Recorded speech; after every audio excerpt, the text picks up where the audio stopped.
Everyone, Walter Crosby with Helix Sales Development and another episode of Sales and Cigars.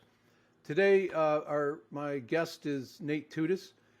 Nate, we're doing the series of how to think about sales, and this episode we're going to start a series of conversations around neurolinguistics programming and how it can help us understand who we are and how we operate, but how we can improve our sales career and improve the way we interact with our customers, improve our ability to be more consultative, shorten sales cycles. So we start that conversation off today. It's we don't go too deep. We kind of hit the high notes to help everybody understand what NLP really is about. So go grab a cocktail, go grab a cigar, strap in for another fun episode of Sales and Cigars. Thanks. So Nate, welcome back to Sales and Cigars. Appreciate you taking some time. Yeah, thanks for having me. It feels like it's been a while. It has been a while. I think it's been like over our monthly time. I think that's kind of like, well, that sounded bad. Scott, you're probably gonna have to take that out. I think it's been over the 30 to 45 days we've been trying to do one of these in our series. So I'll have to try to make sure we don't do that again. So we've been talking about doing an episode around NLP or neurolinguistics programming, and the day has come where we're going to talk about that. So I know very little about NLP. I know it helps solve problems more quickly. I know it has something to do with how we've kind of look at the world, and we have a certain path that we walk down, and that kind of informs how we make connections along the way. And that happens unconsciously. So I'm going to just stop talking and try and explain something where you're a master at it. So why don't you start with what it is, and then like you've spent a couple of minutes getting accredited with this. So why don't we start there? Why don't you explain? Yeah, so neurolinguistic programming, arguably one of my favorite topics to discuss with anybody at any point. It's had a huge effect on my life, which we don't necessarily need to go down that whole story, but has had a huge effect on many people's lives. And neurolinguistic programming, some describe it as the study of subjective experience. So how do we experience... Subjective experience. Yep. So how do we experience the world and process it through our five senses? So that's the neuro part, is the neurology behind it. But then the linguistics comes down to the language that we actually use to describe what it is that we're experiencing. So NLP is really the study of experience and then how we actually verbalize it, because everything that we say, everything that we do, we're communicating with the person, with ourselves, through the images we see, the words we hear, the feelings we get, the smells we smell, the taste that we have. And then that's how we actually communicate what our experience is within the moment. So that's helpful. So I'm going to kind of make sure I understand this. You can understand how somebody's making those connections by the words that they're using, which helps you understand how to communicate with them more effectively. Correct. And so let's kind of like take something off the table, because NLP, like some people will think of it as the same way that somebody thinks of hypnotism, right? They'll have a visceral reaction to it. And I think, I mean, this is just my opinion, but I think anybody can do anything for good or for evil, right? They can leverage it. Like if you're a really super great salesperson and you can use that as a weapon as opposed to really a tool to help people. And is that fair to say that that's It's similar. Absolutely. It all comes down to your intent. If you think about it, there's ways of asking questions. There's things in neurolinguistic programming, as an example. One of the simple ones, we use it in sales all the time, although I think it's kind of misunderstood from a sales context. But we talk about like matching and mirroring. Well, in linguistics, we actually get into matching the predicates that are used. So if you're using visual predicates and you're saying that you see things a certain way, I'm not going to counter that by saying what I hear. I'm going to talk in the exact same verbiage. I'm going to talk about the same things that I see, the pictures, the images. If you're using those words, I'll mimic those exact things, because people like to work with other people that they feel that they're similar to. And that is one way of getting on the same page, is literally matching, mirroring, and pacing that other person's exact language utilization. Now, so when somebody says matching and mirroring in the context of sales, it's sort of taken a step in the direction you're talking about, but rarely does a salesperson really listen to what somebody's saying to the degree of like how they're describing, right? If they're using it as a visual thing or auditory or kinesthetic, is that the other one? Yep, kinesthetics, feeling. So you're, and this is all happening. The person with whom you're talking, you're listening to their words, and you're able to match to help make them feel comfortable. Mm-hmm.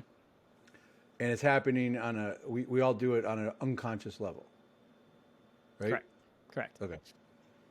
Yeah, because what happens is, in order for you to process the world, there's a whole process that you can kind of think of as a loop. So information comes into the brain through things that you either see, hear, taste, or feel, right? Or smell. The information comes in. It then goes through all the filters that you've created in your brain throughout your entire existence. You then put meaning to those things, and then it has to come back out in how you actually communicate whatever it is that experience was. So if I say to you, hey, what'd you do this morning? In order for you to process that information, in order for you to process that question, you have to go inside, and you're either going to see something, hear something, feel something, whatever, right? Process that information, come up with what that experience was, and then figure out a way to communicate to me whatever that experience was. And because of the beauty of the way that our brains work, you're not going to give me every single minute detail, because we'd be here for millennia just for you to describe what the morning was. You're going to say, it rained, I went for a walk, I did this. And for all I know, those are still images or movies in your mind that you're seeing, that you're in a millisecond going back in your subconscious and reprocessing that information, and then communicating to me what it was that you experienced. So you asked me a similar question before we started this, and you've had multiple conversations with me, right? Maybe 2 or 3. Mm-hmm. Am I visual, kinesthetic, or auditory? Ooh, that's a good question. It depends on the context, to be fair. So I'd have to think back to exactly what you said when I asked you that question. I would have to say visual. The morning question, when you were talking about what I did this morning and you mentioned the walk, I pictured the walk. Yep. I mean, pictured, I guess, is sort of enough said, right? It's a cue. But that's part of like the training aspect of it, is when you start understanding what the different words are, that are visual words, that are auditory words, that are kinesthetic words. All I have to do is have a conversation with someone, and I can figure out how their brain is actually processing the information just from the verbiage that they're giving me.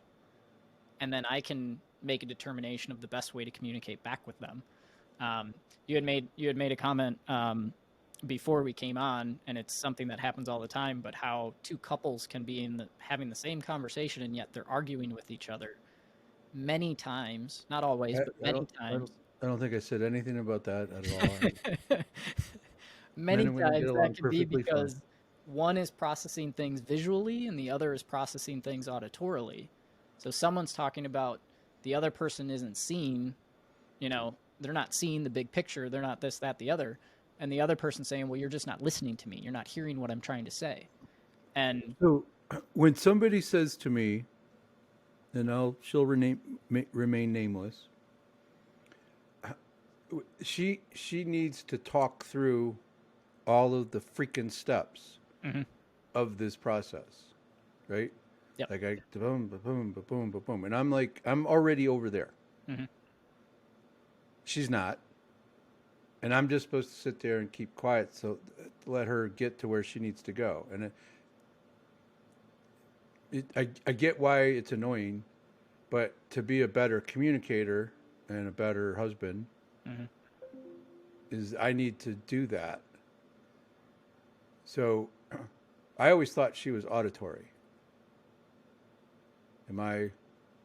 Is that if somebody that has to walk through, like I need to process the first thing we're going to do, and then this is going to happen, and then this is going to happen, and then we're going to have to make this decision, and then we're going to, I have a particular thing in mind, but she literally has to walk through that whole process.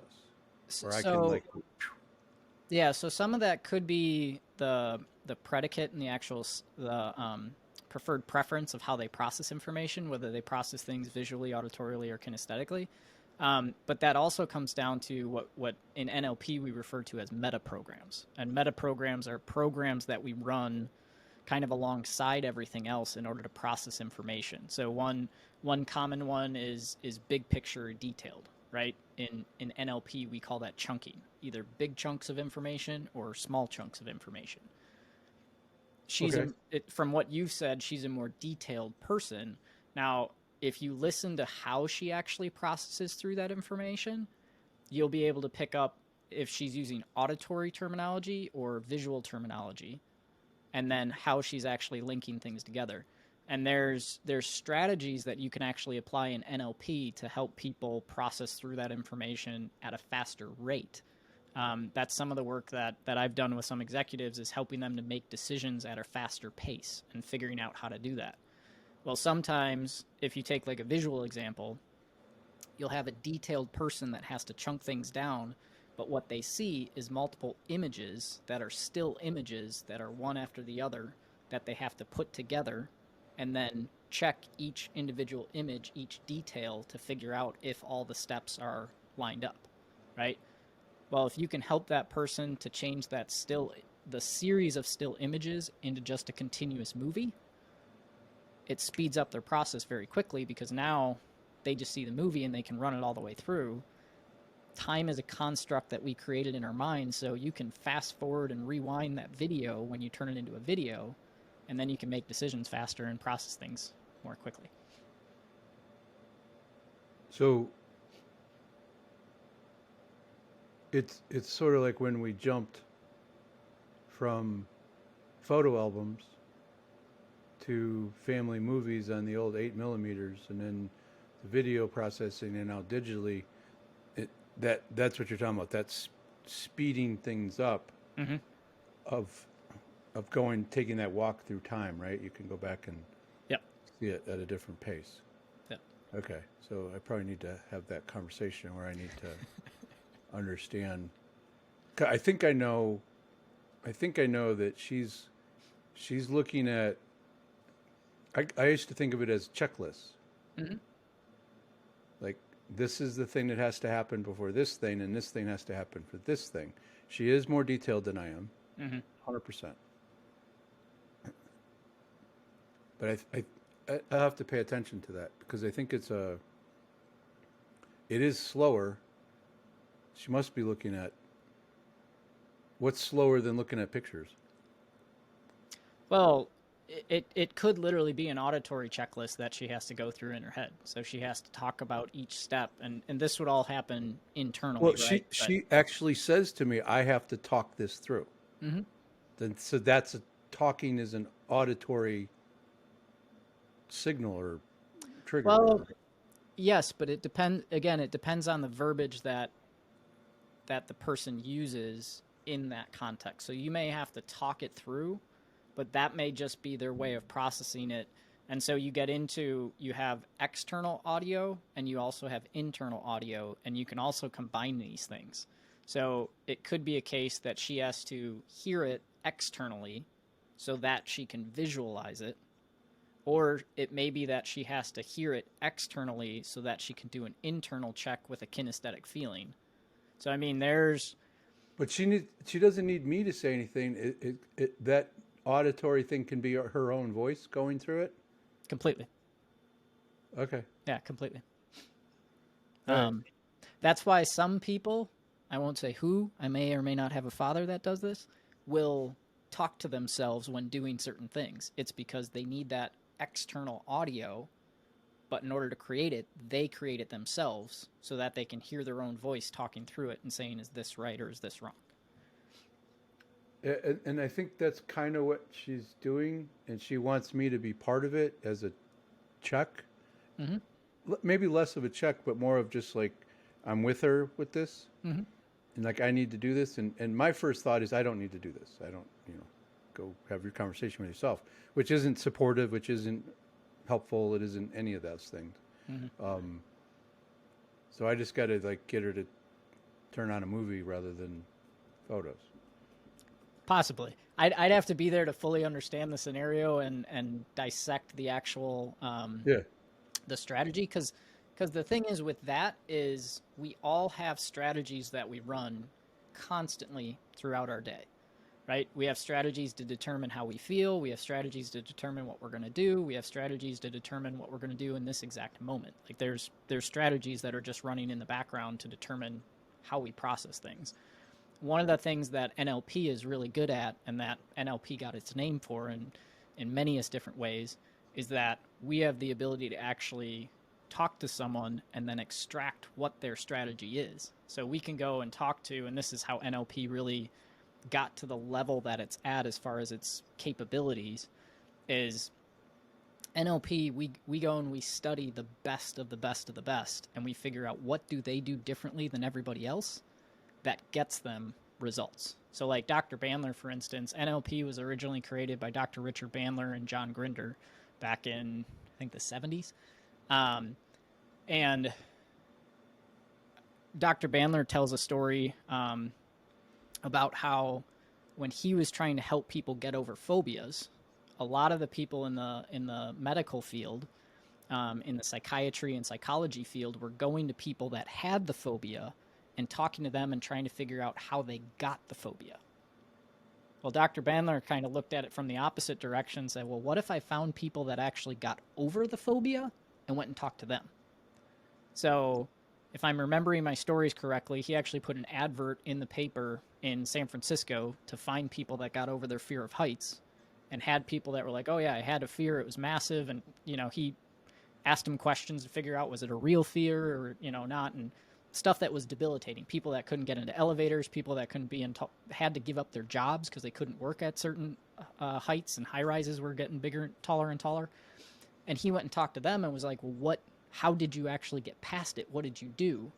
And then through their language, he was able to parse out and figure out, oh, they changed the picture.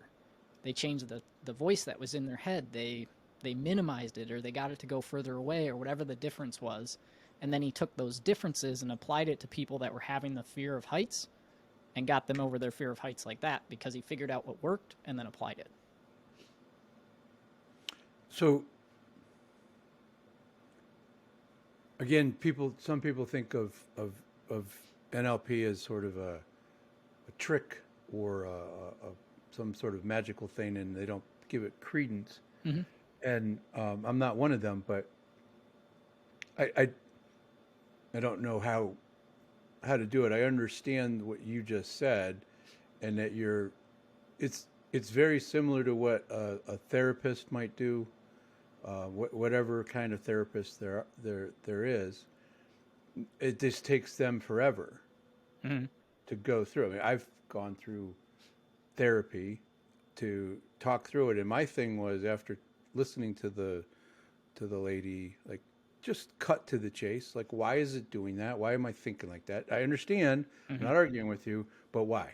Mm-hmm. Right? And then like get me past that, because I don't want to sit here for 6 months and hear myself talk. That's not going to help me. And that would have, she was able to give me tools to help me see things and solve some problems. But NLP does the same type of thing and reaches into that unconscious component and makes things be more,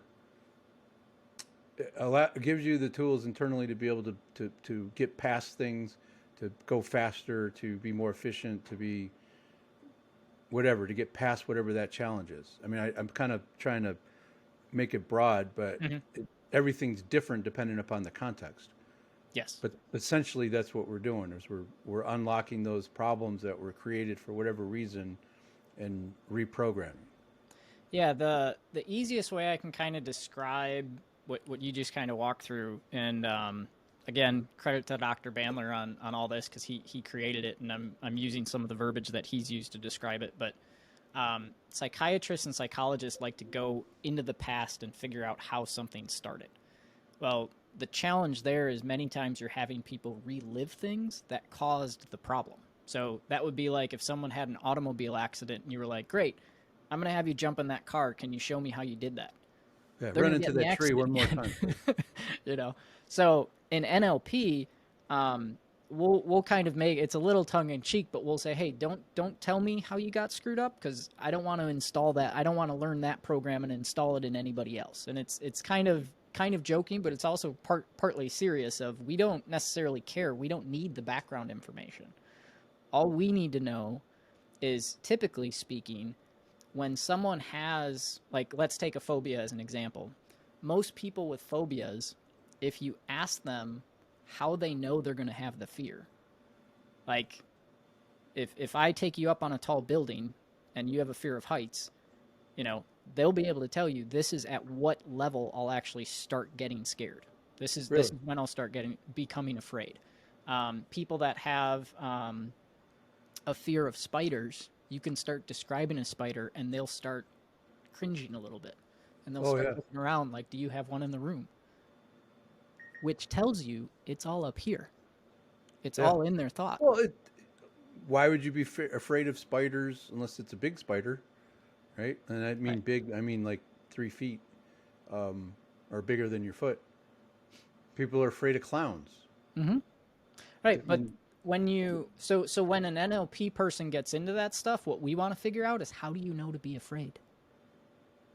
There's something in your brain that you're processing, that you're seeing something, hearing something, feeling something, whatever it is, and there's something that in your mind, this is how I know to start becoming afraid. And so if we can figure out what that is, then we can address that, and we can shift it pretty quickly. And you can undo this yourself sometimes if you have that, because I know I did it once by accident, now that you just described it. When I was younger, and I'm saying like 10, 12 years old, there were stairs coming up from, I wasn't problem going down, but coming up, because they weren't closed. They were open stairs, right? It was just the step. And there was a dream at some point where Bugs Bunny, I swear to God, grabbed my leg and pulled me back down through the steps. That was the thing. And at some point during that growing up phase, Bugs Bunny's not real. That was a dream. There's nothing there. And I was able to get past it in myself, just because it was so ridiculous. But I still ran up the stairs pretty quickly if it was dark out down there. But I still think about that. If I have if I'm going up steps that are open, that still pops into my head and think, oh, that's stupid. And I go up the stairs, but that's still there. But I've learned to navigate that. Is that kind of a similar thing? Yeah, kind of. It's all how you relate to the environment around you, right? So like you had that, it sounds like it was a movie of some type that you were running in your mind where you literally could see like Bugs Bunny coming out and grabbing your, like you were running that and probably in lightning fast speed, you were running that and scaring yourself, right? Yeah. And so you figured out, okay, at one point you're like, when my brain runs that film, kind of ridiculous because Bugs Bunny isn't real and it probably isn't going to happen and all that kind of stuff, right? That's some of the stuff that a neurolinguistic programmer like myself will work with someone and get them to start shifting things like that. Sometimes when we have someone that actually has like a voice that they hear tell them something, we'll actually have them turn that voice into Daffy Duck or something funny so that they can actually laugh at it, which gives them the ability to disassociate from the kinesthetic feeling that they get. And then it allows them to start processing the information differently. And once you start thinking differently, you can start feeling differently. And once you start feeling differently, you can do pretty much whatever you want.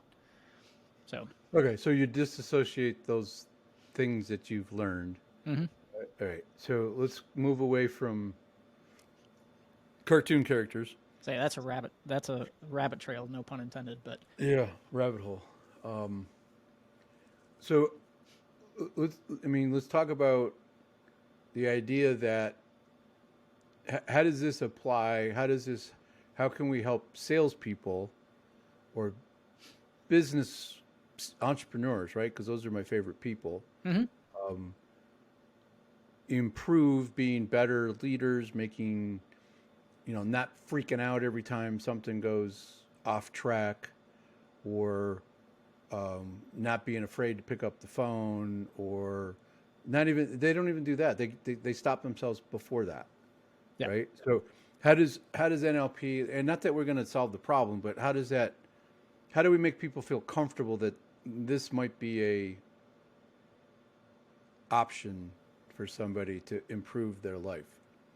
Well, one of the biggest things specifically on that context, and it applies across the board, but there's certain things in NLP that we say are presuppositions, meaning they're presupposed to be true no matter what the instance is. And the very first presupposition from an NLP perspective is that the way you process reality is oftentimes more valuable than the content of the actual experience of reality itself.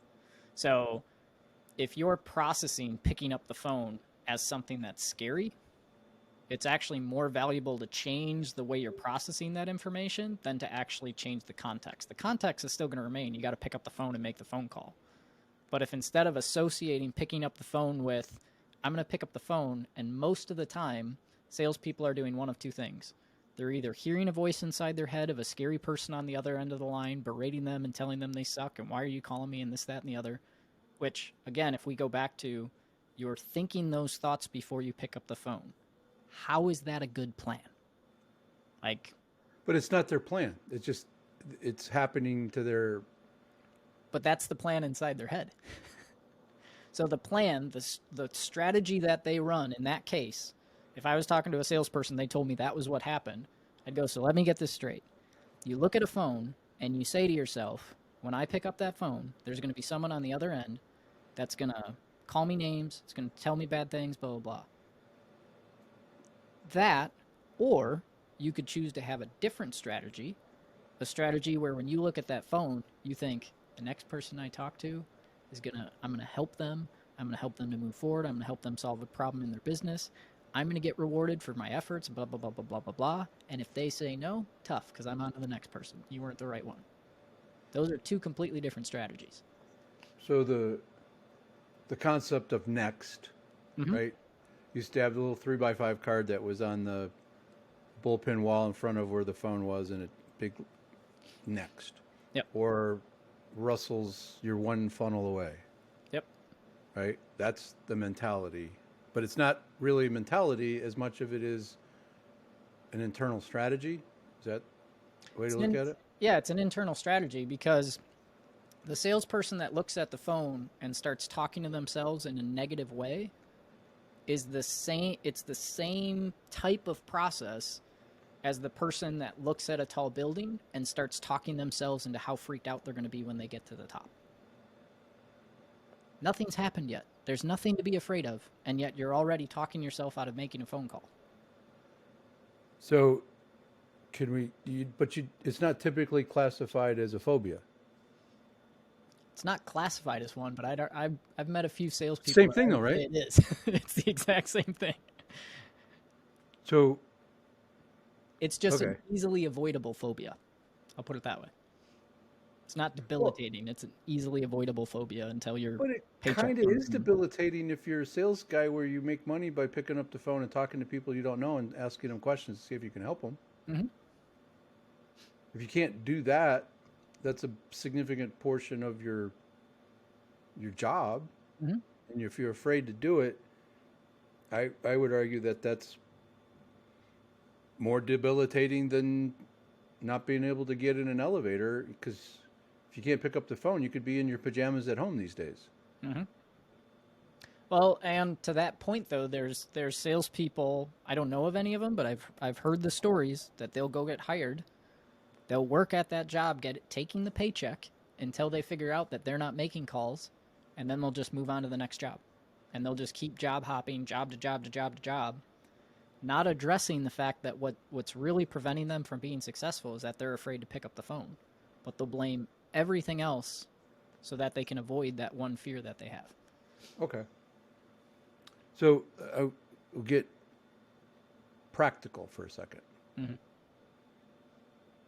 I'm an entrepreneur, and I'm tired of the little merry-go-round that I'm on or hamster wheel that I'm on that I keep hiring salespeople and they keep doing the same thing.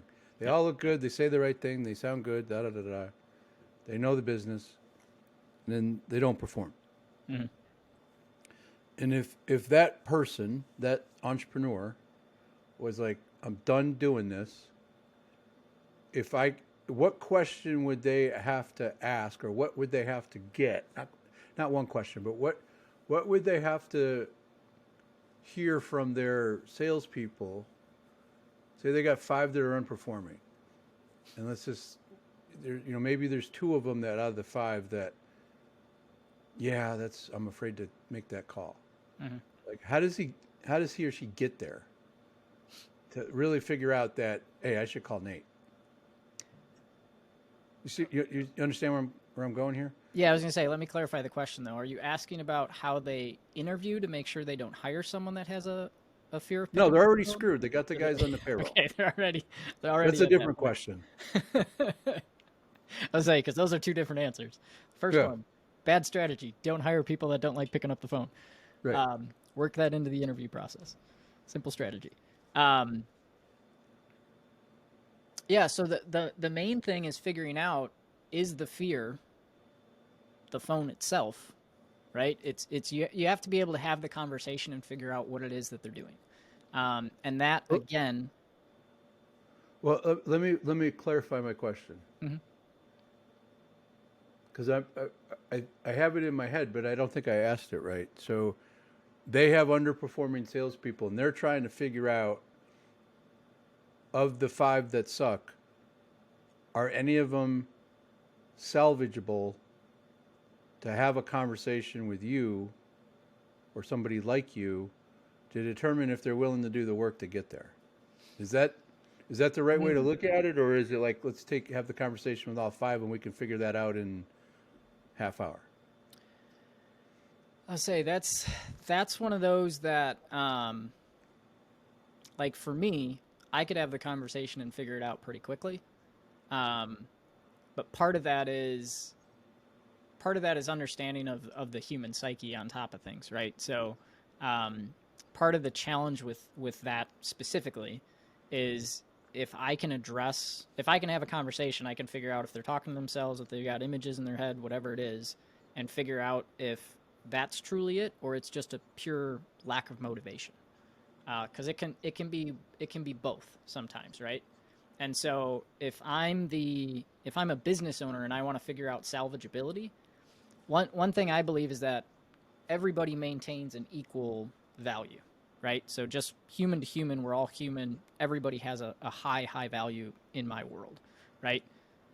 What I question is the context in which they apply their behavior.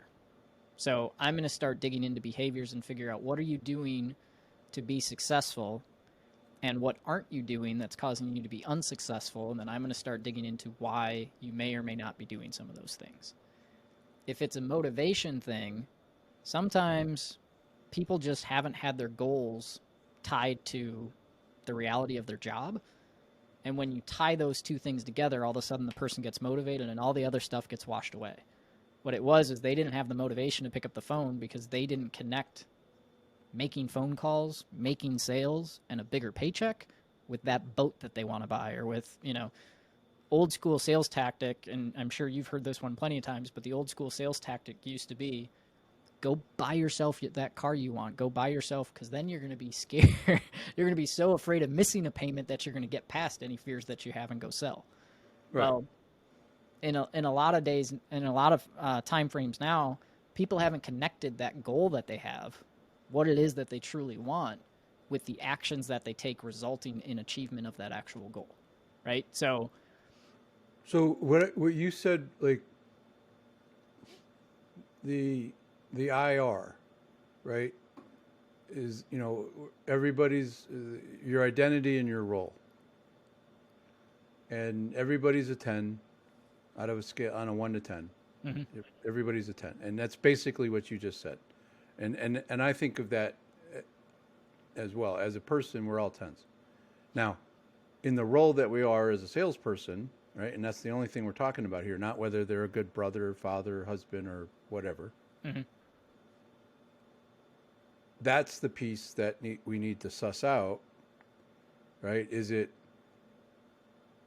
that they don't care, that they're not motivated to do it, they haven't connected, like, oh, if I make 25 outbound calls every day, and I get better at doing them, and I'm better at having the conversations, and I'm better at the openings, and I'm better at my message, I will eventually if I'm doing the work, I will get the house, the boat, whatever that is. But you have to do that. You got to do the IR, and then you got to tie the goals with what they got to do every day, and then they got to be able to. We have to figure out if they're really motivated to do that. But that connection isn't there. Mm-hmm. That's the motivation piece. Yep.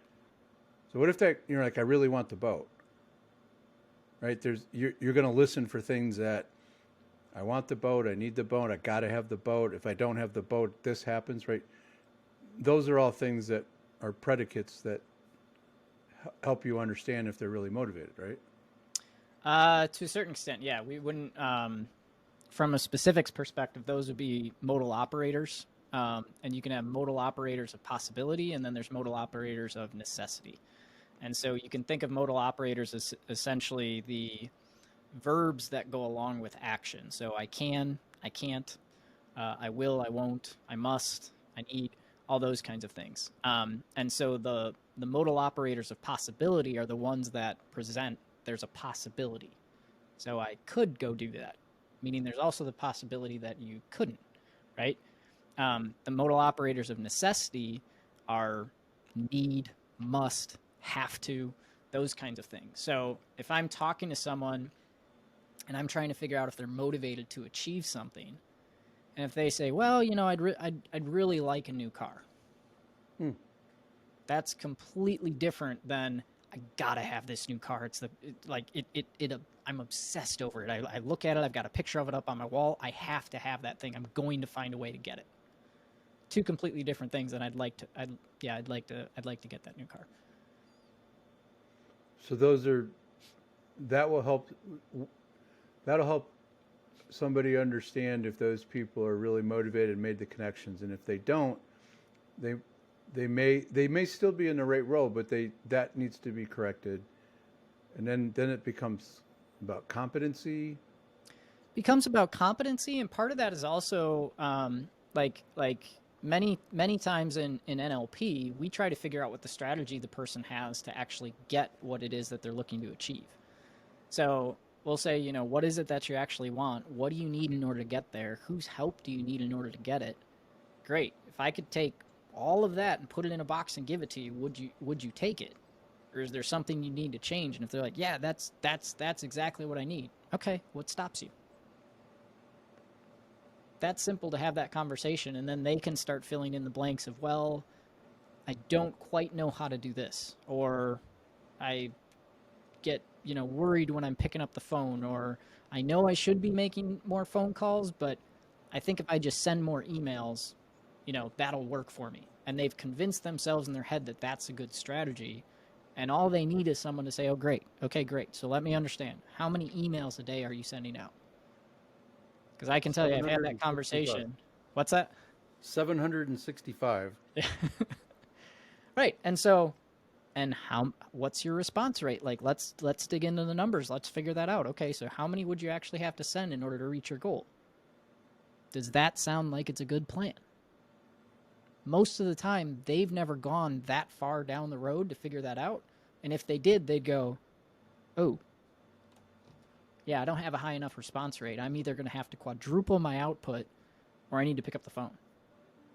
I need to figure out another way to get this to work. And most people just don't think through the process of what stops them and then actually working through that to get them to where they need to be.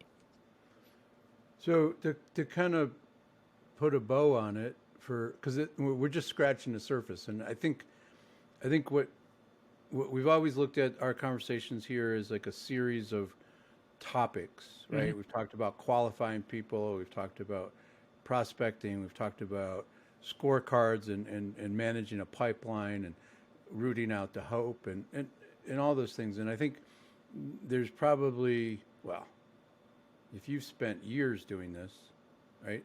Mm-hmm. We could have more conversations about this for a long, long time.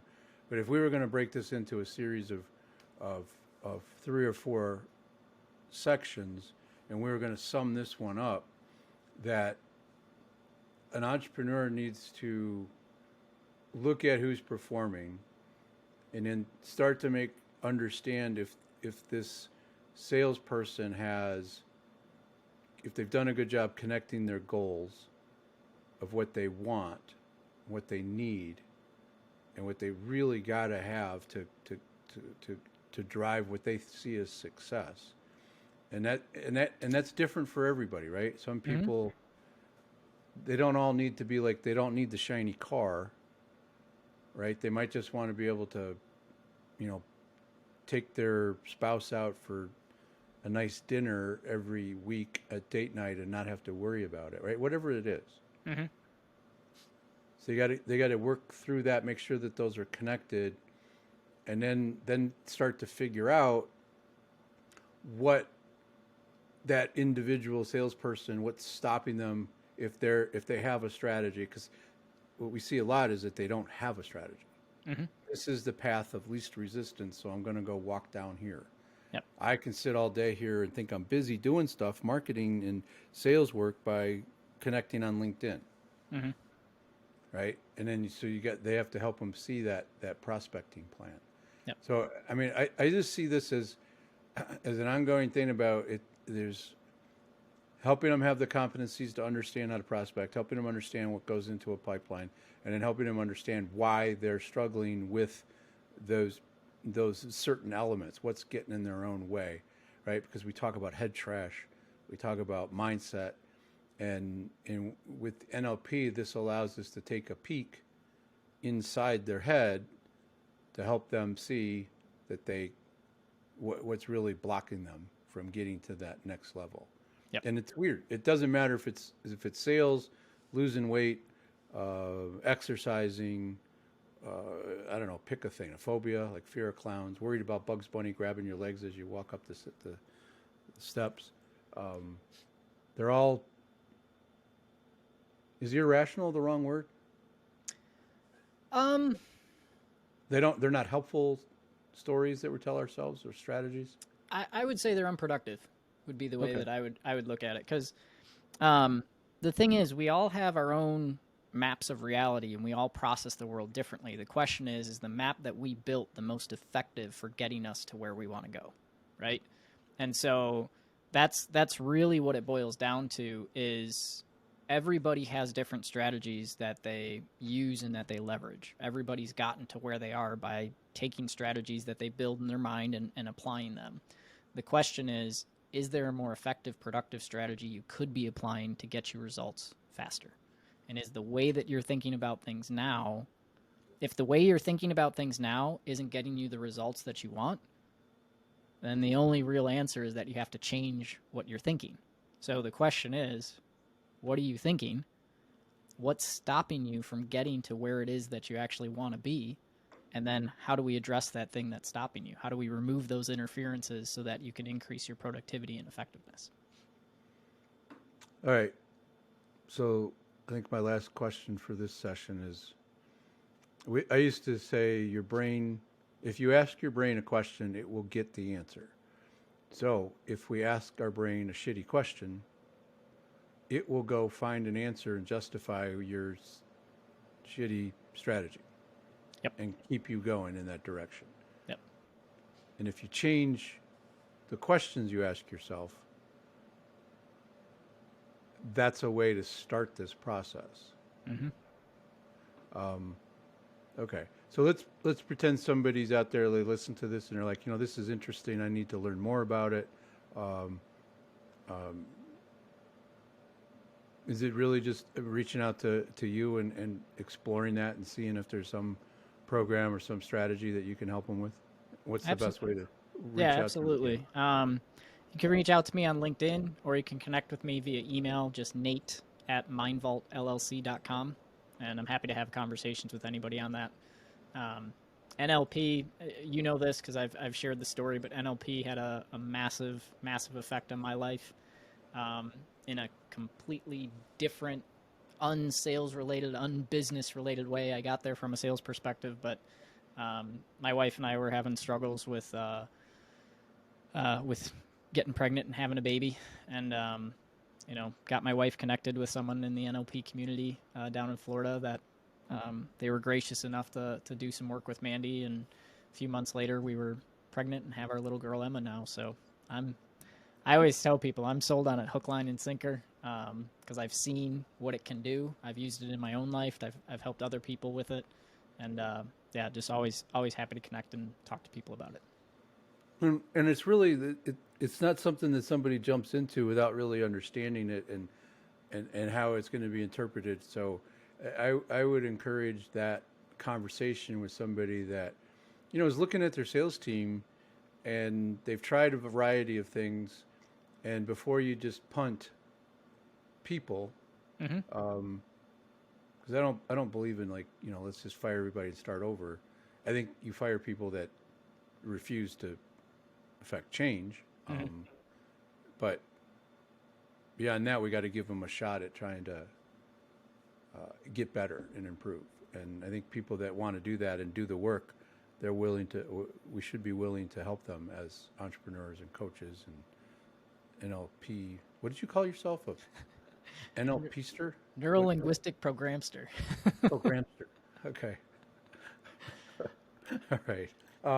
So we'll have that info in the show notes for people to reach out, and I would encourage people to do that. If you can't find Nate, look me up. I'm easy, and then I can steer you in to Nate's direction. So any other smart things you want to say before we go? No, I think just appreciate the opportunity to come on again and talk to the audience that you have and share a little bit about NLP. We kind of bounced around a few different places. But NLP is kind of a big subject, so it is, and we can cover a lot of different areas, and so we'll have to talk about cigars and NLP, why that, there's a whole thing there too. We can do that. All right, Nate, thank you, appreciate it.